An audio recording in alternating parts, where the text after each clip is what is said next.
తన గురించి ప్రార్థన చేస్తుంది. మోకాళ్ళు వేయలేని వారు మోకాళ్ళు వేయండి, మోకాళ్ళు వేయలేని వారు అలాగే ఉంటారన్నమాట.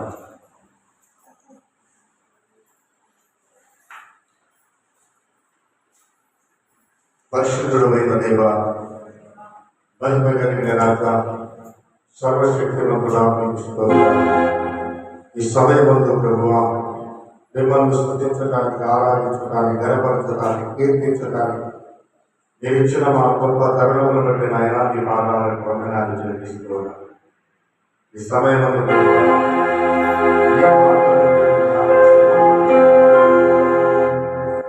మాట్లాడింది నేనైనా మాట్లాడించేది మీరు ప్రభు.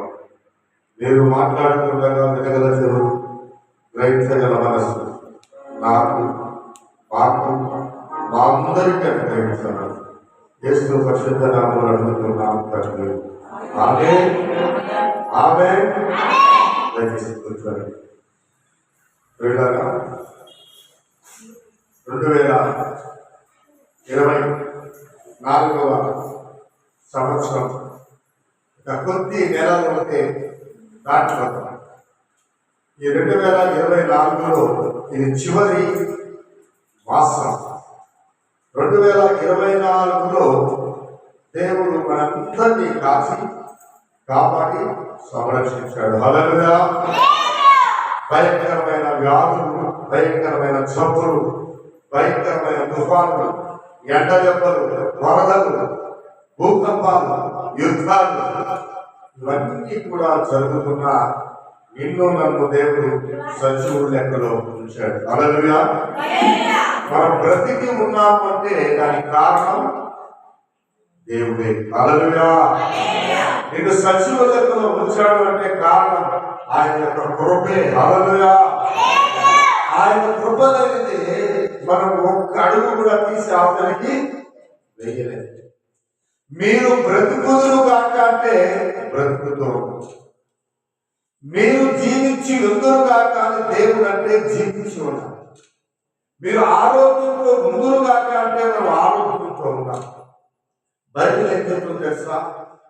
ఆహారం వలన కాదు కానీ యెహోవా సెలవిచ్చిన ప్రతి మాట వలన నరులు బ్రతుకుదురు. బైబిల్లో చెప్పిన మాట ఆహారం వల్ల కాదు, నువ్వు తినే తిండి వల్ల కాదు బ్రతికేది. బైబిల్ చెప్తుంది ఆహారం వలన కాదు కానీ యెహోవా సెలవిచ్చిన ప్రతి మాట వలన నువ్వు బ్రతుకుతూ ఉన్నావు. సపడబడితే ఉన్నావు. ఈ గ్రామాన్ని దేవుడు ప్రేమించి మీరు బ్రతుకుదురు గాక అంటున్నాడు. అందుకే మనం బ్రతికి 24వ సంవత్సరంలో ఉన్నాం. ఎంతమంది చనిపోయారు తెలుసా? లెక్కకు లేనంత మంది చనిపోయారు. ఒక్క రోజుకు దాదాపు 9,000 మంది చనిపోతున్నారు. ఒక్క రోజు 9,000 మంది చనిపోతున్నారు. ఒక్క రోజుకు దాదాపు 6,000 నుంచి 7,000 వరకు యాక్సిడెంట్లు అవుతున్నాయి. ఒక రోజుకు 6,000 నుంచి 7,000 యాక్సిడెంట్లు అవుతున్నాయి. ఒక్క రోజుకు జబ్బుల పడ్డ జబ్బులలో అంటే జ్వరాలతో, పునకరాలతో, నానా విధమైన రోగాలతో, వ్యాధులతో పడేవారు 1,00,000 మంది ఉన్నారు. మనమైతే ఎట్లున్నాం? సంతోషంగా కూర్చున్నాం. ఇది ఎవరి కృప? దేవుని కృప. చప్పట్లతో ఉన్నాము. పరిశుద్ధ గ్రంథంలో మాట చదువుదాం. బైబిల్ ఉన్నవారు కాస్త ఎవరైనా చదివి సాగించాలని మనవి చేస్తుంది. 121వ దావీదు కీర్తన, 121వ దావీదు కీర్తన 6వ వచనాన్ని చదువుదాం. బైబిల్ తెచ్చిన వారు ఏమన్నా చదవండి. పగలు ఎండ దెబ్బ అయినా నీకు తగలదు, రాత్రి వెన్నెల దెబ్బ అయినా నీకు తగలదు. ప్రియులారా, రాత్రి వెన్నెల దెబ్బ తగలదంట, పగలు ఎండ దెబ్బ. దేవుడు ఎంత ప్రేమ కలిగిన దేవుడు ప్రియులారా. ఆయనను ప్రేమించిన ప్రజలు అంటే మనమే. ఆయన ఎవరైతే ప్రేమిస్తారో ఎవరైతే ఆయన మందిరానికి వస్తారో, ఎవరైతే ఆయన వాక్యాన్ని వింటారో, ఎవరైతే వాక్యం ప్రకారం జీవిస్తారో వారి కోసమంట పగలు ఎండ దెబ్బ తగలంట, రాత్రి వెన్నెల దెబ్బ తగలంట. ఎంత ప్రేమ కలిగిన దేవుడు! తన ప్రజలను బైబిల్లో రాశారు మత్తయి సువార్తలో, తన ప్రజలను వారి పాపముల నుండి ఆయన రక్షించును. తన ప్రజలను ఎవరైతే ఆయన ప్రేమిస్తారో వారిని దేవుడు రక్షిస్తాడంట. ఎలాగా రక్షిస్తాడు?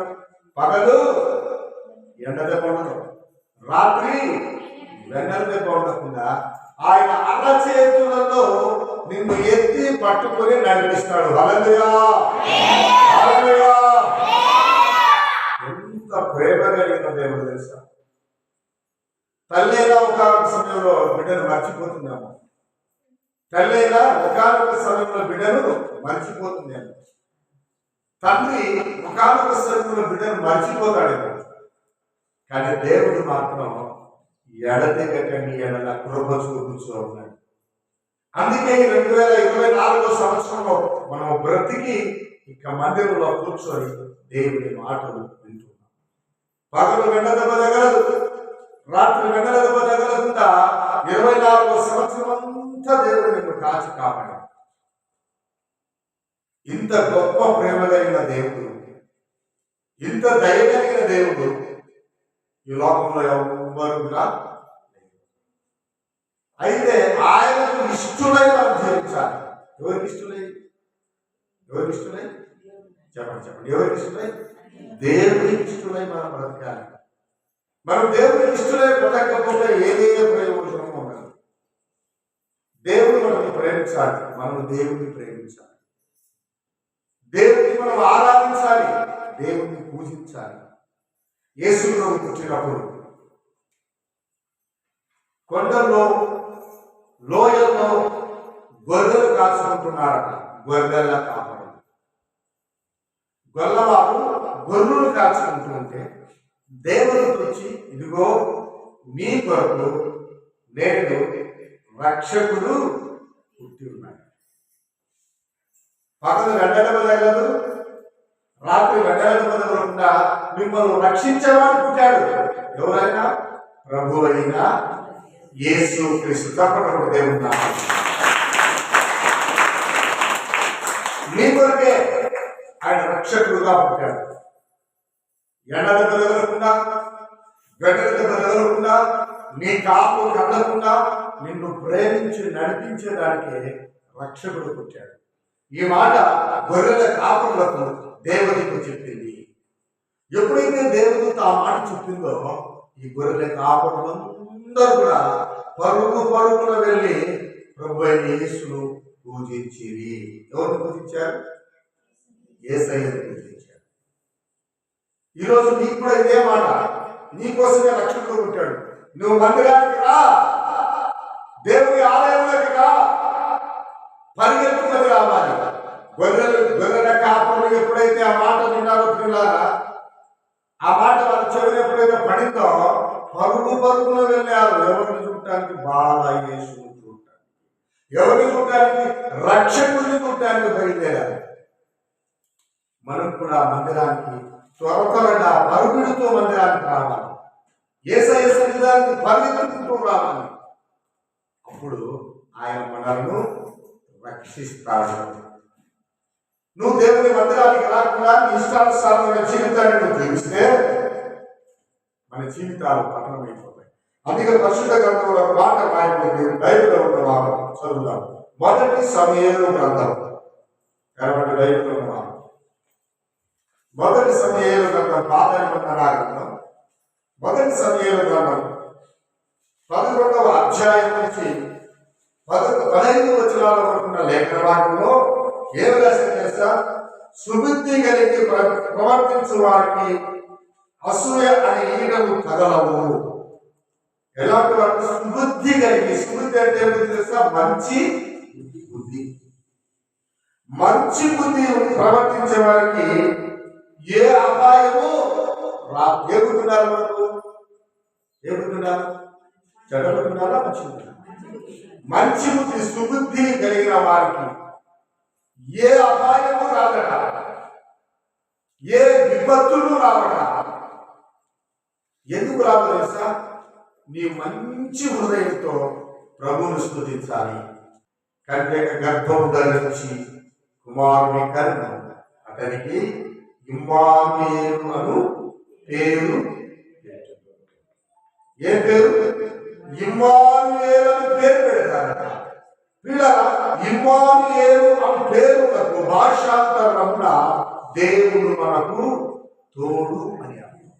కాబట్టి పిల్లరా, మీరు గమనిస్తే బైబిల్లో ఉన్నటువంటి సత్యం ఏమంటే, మీరు ఇమ్మానుయేలైన దేవుడిని పూజించాలి.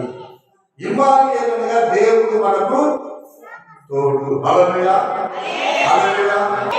ప్రభువుకు ప్రియమైన దేవుని బిడ్డలారా, అక్కడ రాసిన మాట ఏమిటంటే ఇమ్మానుయేలు అనగా దేవుడు మనకు తోడు అని. కన్యక గర్భం ధరిస్తుంది, కుమారుని కట్టుంది, అతనికి ఇమ్మానుయేలు పేరు పెడతారయ్యా. ఆ ఇమ్మానుయేలుగా దాని అర్థం ఏమిటంటే దేవుడు మనకు తోడు. ఎవరు మనకు తోడు? దేవుడే మనకు తోడు. ఈ 2024వ సంవత్సరంలో దేవుడు నీకు తోడుగా ఉన్నాడు కనుకనే నువ్వు ఇన్ని సంవత్సరాలు, ఇన్ని నెలలు జీవించావు. హల్లెలూయా, హల్లెలూయా. 2025వ సంవత్సరంలోకి నువ్వు వెళ్తున్నావు. 2025 సంవత్సరంలోకి నువ్వు వెళ్తున్నావు. మళ్ళా కూడా దేవుడు ఏమని తెలుసా? నేను నీకు తోడై ఉంటాను. హల్లెలూయా. దేవుడు నీకు తోడుగా ఉండాలని ఇష్టపడుతున్నాడు. నిన్ను నడిపించాలని ఆయన ఇష్టపడుతున్నాడు. నీ కన్నీటిని పన్నీటిగా మార్చాలని ఇష్టపడుతున్నాడు. నీ దుఃఖ దినాలు తీసివేయాలని ఇష్టపడుతున్నాడు. ఇదిగో 2024 సంవత్సరం ఎట్లా బ్రతికావో వదిలే. ఈ 2025 సంవత్సరం అన్నా నువ్వు మారు. పరిగెత్తుకుంటూ నా దగ్గరికి రా. గొల్లలు ఏం చేశారు? పరిగెత్తుకుంటూ ప్రభు దగ్గరికి వెళ్ళారు, లోక రక్షకుడి దగ్గరికి వెళ్ళారు, సాయిలకు నమస్కారం చేశారు, పూజలు చేశారు, కానుకలు ఇచ్చారు. ఇప్పుడు ఆదివారం అంటే పవిత్రమైన దినం, పరిశుద్ధమైన దినం. ఈ పరిశుద్ధమైన దినాన్ని పరుగున దేవుని మందిరానికి వచ్చి దేవుడిని మనం పూజించాలి. ఎప్పుడైతే పూజిస్తామో, ఎప్పుడైతే ఆనందిస్తామో, ఆయనట ఏం రాశారు? నీకు తోడుగా ఉంటాడు. నా పేరు ఇమ్మానుయేలు అనగా నేను నీకు తోడుగా, మొదటి వచ్చి వరకు ఎత్తుకొని ముద్దాడుతా, మీ కన్నీటిని నేను తుడిచేస్తా, మీ అక్కరలన్నీ తీరుస్తా. అయితే మీరు చేయాల్సిన పని ఏంటంటే పరుగున ఎవరి దగ్గరికి రావాలి? దేవుని దగ్గరికి రావాలి. పరిశుద్ధ గ్రంథంలో ఒక మాట రాయండి, బైబిల్లో ఉన్న వారు చదువుదాం. కీర్తనలు 107వ కీర్తన 5-6 వచనాలు చదువుదాం. 107వ కీర్తన 5-6 వచనాలు తెరిచి ఉంటే చదవండి. బైబిల్ తెరిచిన వారు జాగ్రత్తగా. వారు కష్టకాలము ఎవరికి మొరపెట్టారు? చెప్పండి, ఎవరికి? తన ప్రజలు మొరపెట్టగా వారి ఆకలి తీరుస్తానంటున్నాడు. తన ప్రజలు మొరపెట్టగా వారి దప్పిక తీరుస్తానంటున్నాడు దేవుడు. అయితే నువ్వు పరుగున దేవుడి దగ్గరికి వచ్చి దేవుడి దగ్గర మొరపెట్టాలి. ఆహారం లేదా? నీ పొట్లలో ఆహారం ఉన్నట్లు నేను ఆశీర్వదిస్తా అన్నాడు దేవుడు. హల్లెలూయా, హల్లెలూయా. మనకు ఆహారం కదా ఉండదు, తినడానికి రెడీగా ఉంటాం, కానీ ప్రార్థన రెడీగా ఉంటాం. ఆయన మొరపెట్టాలి, ఆయన దగ్గర ప్రార్థన చేయాలి. అయ్యా నా కష్టాలు, నా కన్నీళ్ళు. ఆయన అంటున్నాడు, అయ్యా నువ్వు ఆకలి ఉంటే ఆహారం పెడతా, నువ్వు దప్పికుంటే నీళ్ళు ఇస్తా, నేనే. నీ పంట పొలాలు పండించే వాళ్ళకి నేనే. హల్లెలూయా, హల్లెలూయా. దేవుడు ఎంత ప్రేమ కలిగిన దేవుడు తెలుసా? నువ్వు దేవుడి దగ్గరికి వచ్చి మొరపెడితే, నా ప్రార్థనను ఆలకించుతున్నావు అంటే చాలు, నీకు ఆహారం కొరత లేకుండా ఇస్తాడు. బైబిల్లో చెప్పిన మాట ఏంటి తెలుసా? ధనము ఎక్కడ ఉండునో అక్కడ నీ మనసు ఉంటుంది. డబ్బు ఎక్కడుంటే మన మనసు అక్కడే. అంటే డబ్బు అవసరమే, ఎంత సంపాదించాలో అంతే సంపాదించాలి. ఇక్కడికి రావాలి కదా దేవుని స్తోత్రం. హల్లెలూయా. దేవుని మందిరానికి పరిగెత్తుకొని రావాలి. ఆ గొల్లలు పరిగెత్తుకుంటూ వెళ్ళారు, ప్రభువును దర్శించారు. మా కోసమే రక్షకుడు పుట్టాడని సంతోషించి కేరింతలు వచ్చారు. ఆయన అన్నాడు, నీ పాపాల నుండి నేను రక్షిస్తా. ఎప్పుడైతే దేవుని దగ్గరికి వస్తారో పాపాలు క్షమించబడతాయి. ఎప్పుడైతే దేవుని దగ్గరికి మీరు వస్తారో అప్పుడు రక్షించబడతారు. మనలో నమ్మకం ఉండదు దేవుడు అంటే. చాలా మంది దేవుడు అంటే విశ్వాసం ఉండదు. రాయిని, రమ్మను, కొమ్మను, కొయ్యను, చెక్కకు అన్ని దాన్ని నమ్ముతా ఉన్నాం. దేవుడిని నమ్మము. నమ్మకం లేదు నీకు దేవుడు అంటే. దేవుడు అంటున్నాడు, ఇదిగో పగలు ఎండ దెబ్బ అయినను, రాత్రి వెన్నెల దెబ్బ అయినను నేను నిన్ను కాపాడుతా. అంత నమ్మకమే దేవుడు. నువ్వు ఏ స్థితిలో ఉన్నా, నువ్వు ఏ పరిస్థితిలో ఉన్నా, నువ్వు మరణ శయ్య మీద ఉన్నా, అంటే నువ్వు చనిపోయే స్థితిలో ఉన్నా, దేవుడు నిన్ను ప్రేమిస్తూ ఉన్నాడు. అలాంటి దేవుడి దగ్గరికి మనం ఎలాగ రావాలి? పరుగున రావాలి. ఆమేన్. దగ్గర చెప్తాం ఆమేన్. హల్లెలూయా. దేవుని నామానికి మహిమ కలుగును గాక. ప్రియులారా, దేవుడు అద్భుతాలు చేయబోతున్నాడు. 2025 సంవత్సరంలో ఇక్కడ కూర్చున్న మీరైతేనే, లేదా ఈ వాక్యం ఉంటున్న బిడ్డలు ఎవరైనా సరే, వారి జీవితాల్లో దేవుడు ఒక అద్భుత కార్యాలు చేస్తాడు. ఆయన అద్భుతాలు, ఆశ్చర్య కార్యాలు చేయడానికి ఈ లోకానికి వచ్చాడు. నువ్వేదైతే కోరుతున్నావో, ఏదైతే నీ హృదయంలో అనుకుంటున్నావో, ఆశ కలిగిన ప్రాణము తృప్తిపడుతూ యెహోవాను నేనే. దేవుడైతే ఆశపడుతున్నావా? అయ్యా నా జీవితం బ్రహ్మాండంగా ఉండాలి, నేను, నా భార్య, నా భర్త, పిల్లలు సుఖ సంతోషాలతో వర్ధిల్లాలని నువ్వు అనుకుంటున్నావా? దాన్ని దేవుడు నెరవేరుస్తాడు. ఆమేన్. ఎవరైతే నా పంట పొలాలు పచ్చగా పండాలనుకుంటున్నారో ఆ పంటనంతా దేవుడు చక్కగా పండిస్తాడు. ఆమేన్. ఎవరికైతే గర్భఫలం లేదో దేవుడు గర్భఫలం అనుగ్రహించునుగాక. దేవుడు 25 అద్భుతాలు చేస్తాడు మీ జీవితం. మీరే మరొకసారి ఇలాగ దేవుని వాక్యం చెప్పడానికి వచ్చినప్పుడు సాక్ష్యాలు మీరు చెప్తారు. అయ్యా 2024 సంవత్సరం దరిద్రంతో ఉన్నామండి, 2024 సంవత్సరంలో శాపంతో పాపంతో ఉన్నామండి, 2024 సంవత్సరం నెమ్మది లేదు, సమాధానం లేదు. అలాంటి జీవితానికి దేవుడు సంతోషాన్ని మాటలు గ్రహించాడు.